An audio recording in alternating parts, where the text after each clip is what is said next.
নবম শিক্ষক নিয়োগ বিজ্ঞপ্তি অর্থাৎ ১৯তম শিক্ষক নিয়োগ বিজ্ঞপ্তি সম্পর্কে জানতে সবাই আগ্রহী। তো আজকের ভিডিওতে আমরা নবম শিক্ষক নিয়োগ বিজ্ঞপ্তির কেন দেরি হচ্ছে প্রকাশ করতে সার্কুলার এই বিষয়ে বিস্তারিত আলোচনা করব।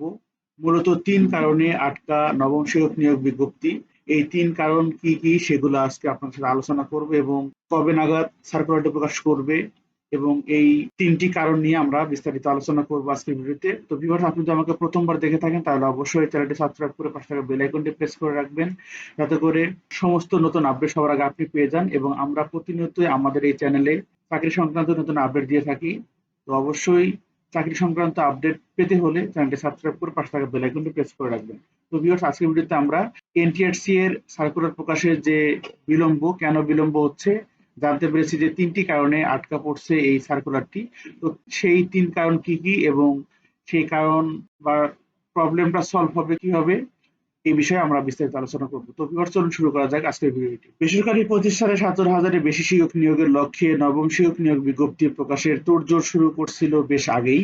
বিষয়টি নিয়ে দফায় দফায় সভাও করা হয়েছিল, তবে সিলেবাস অনুমোদন, নীতিমালা প্রকাশ এবং নতুন চেয়ারম্যানের যোগদান নিয়ে জটিলতা দেখা দেওয়ায় এই নিয়োগ বিজ্ঞপ্তি প্রকাশ করা সম্ভব হয়নি। নতুন করে কোনো সুখবর দিতে পারছে না নিয়োগদাতা প্রতিষ্ঠান। বেসরকারি শিক্ষক নিবন্ধন প্রত্যয়ন কর্তৃপক্ষ এনটিআরসির একটি সূত্র জানিয়েছে, নবম শিক্ষক নিয়োগ বিজ্ঞপ্তি প্রকাশের পূর্বে নতুন সিলেবাস প্রকাশ করতে হবে। সংশোধিত সিলেবাস শিক্ষা মন্ত্রণালয়ে রয়েছে, তবে সেটি এখনো অনুমোদিত হয়নি। সিলেবাস অনুমোদনের পাশাপাশি নতুন পদ্ধতিতে বেসরকারি প্রতিষ্ঠানে শিক্ষক নিয়োগের নীতিমালাও জারি করতে হবে।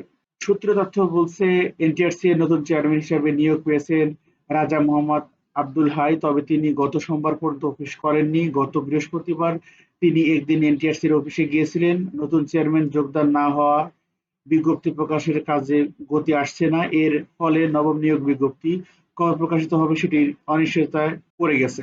নাম অপ্রকাশ রাখার শর্তে এনটিআরসি এর এক কর্মকর্তা বলেন, নবম শিক্ষক নিয়োগ বিজ্ঞপ্তি প্রকাশের কার্যক্রম অনেকটাই থমকে রয়েছে। বিজ্ঞপ্তি প্রকাশের পূর্বে অনেক কাজ রয়েছে, সেগুলো শেষ না করে বিজ্ঞপ্তি প্রকাশ করা সম্ভব নয়। এজন্য চাকরিজীবীদের আরো কিছুদিন অপেক্ষা করতে হবে। অর্থাৎ আমরা এর আগে বলেছিলাম যে ঈদুল আজহার পূর্বে সার্কুলার প্রকাশ করবে এবং সেটি আপাতত প্রকাশ করবে না বলে ধারণা করা হচ্ছে।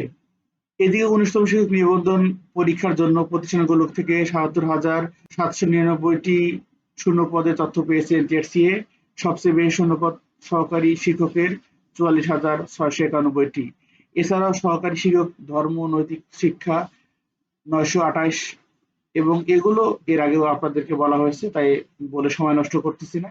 তো ভিউয়ার্স, যে ৩টি কারণে সার্কুলারটি প্রকাশে বাধা, তার প্রথম ও মেইন কারণ হলো নতুন চেয়ারম্যানের যোগদান। নতুন চেয়ারম্যান এখনো ভালোভাবে অফিস করেননি, তিনি মাত্র একদিন এনটিআরসি এর অফিসে গিয়েছিলেন। এটি হলো ১ নম্বর কারণ সার্কুলার প্রকাশের বাধার। দ্বিতীয়ত কারণ হলো নতুন সিলেবাস প্রণয়ন করতে হবে এবং সেই সংশোধিত সিলেবাসটি শিক্ষা মন্ত্রণালয়ে রয়েছে বর্তমানে, এবং শিক্ষা মন্ত্রণালয় থেকে অনুমোদিত হলে সেটি প্রকাশ করা হবে। এবং ৩ নম্বর যে কারণ রয়েছে সেটি হলো নতুন পদ্ধতির বেসরকারি প্রতিষ্ঠানে শিক্ষক নিয়োগের একটি নীতিমালা জারি করতে হবে। তো এই যে ৩টি রয়েছে, ১ নম্বর হলো নতুন চেয়ারম্যানের যোগদান, ২ নাম্বার নতুন সিলেবাস প্রণয়ন এবং ৩ নাম্বার এই যে নিয়োগ বিধি যে রয়েছে এই নিয়োগ নীতিমালাটি জারি করতে হবে। এই ৩টি কাজ থমকে রয়েছে বিধায় এনটিআরসি এর সার্কুলারটি প্রকাশ হচ্ছে না। এই থমকে থাকার মেইন প্রধান কারণ হচ্ছে নতুন চেয়ারম্যান যোগদান। নতুন চেয়ারম্যান এখনো কাজ শুরু করেননি।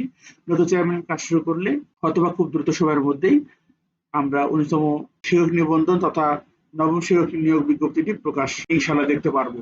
তো ভিউয়ার্স, আপাতত এইটুকু ছিল সর্বশেষ এনটিআরসি এর আপডেট।